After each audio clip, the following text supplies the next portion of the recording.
réussite, c'est de m'être ouverte à plusieurs métiers et d'avoir obtenu mon CAP. Quand je suis arrivée en seconde, c'était quand même compliqué, même début première. Il y a des moments où je baissais totalement les bras et savoir que je suis encore là aujourd'hui, même si des fois je galère et que des fois j'ai des gros moments de fatigue, je me rends compte que je tiens et du coup, je pense que c'est déjà une fierté. J'ai remarqué que j'avais un petit talent pour écrire et du coup, j'avais fait un texte pour ma mère. J'ai mis tout mon cœur, clairement.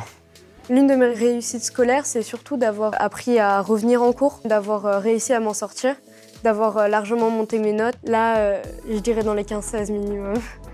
Et depuis que je suis ici, même si j'ai des hauts et des bas, j'arrive beaucoup mieux à m'en sortir et j'ai vaincu mes angoisses. Personnel, c'est d'avoir intégré une équipe de rugby. Ici, c'est d'avoir découvert l'art du spectacle, la création. J'aime beaucoup créer des choses. Ma réussite, vivre avec mon handicap chaque jour. C'est une grande réussite pour moi.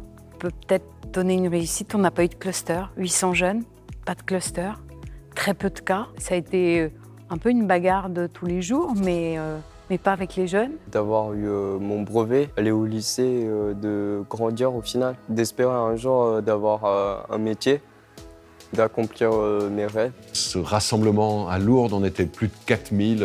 C'était une réussite parce que c'était un pari de passer de 3000 à plus de 4000. Et ça a été un moment de rassemblement, un moment de joie dans la très grande diversité des situations, des jeunes, des familles, des salariés, des bénévoles, des amis de la Fondation. On est revenus tous gonflés à bloc. La plus grande réussite pour Apprentis d'Auteuil dans les années qui viennent, c'est de faire en sorte que les jeunes et les familles soient encore plus acteurs de leur vie et de leur parcours à Apprentis d'Auteuil. Concevoir, imaginer avec eux de nouveaux dispositifs, de nouvelles actions, de sorte qu'ils soient eux-mêmes concepteurs et animateurs de ces actions. Moi, une de mes réussites, ça serait d'avoir mon brevet, d'aller en seconde générale et après d'aller en première STMG. L'une de mes réussites, c'était que j'étais pas trop inspirée de base par le basket. Et on peut dire que j'ai un peu redécouvert ce sport-là et je suis un peu acharnée dedans en ce moment. 3 points. J'ai monté un projet avec des bacs et en fait ils sont hyper... je pensais jamais que ça allait les motiver et en fait c'est une équipe quoi. Et j'ai réussi à monter une équipe donc c'est top. La réussite c'est ça, c'est de les faire avancer dans la vie en fait. C'est ça surtout. Pour nous c'est vraiment une joie.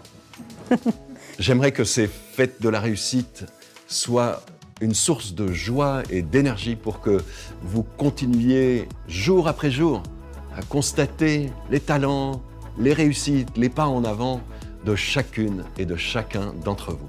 À toutes et à tous, je souhaite une très belle fête de la réussite.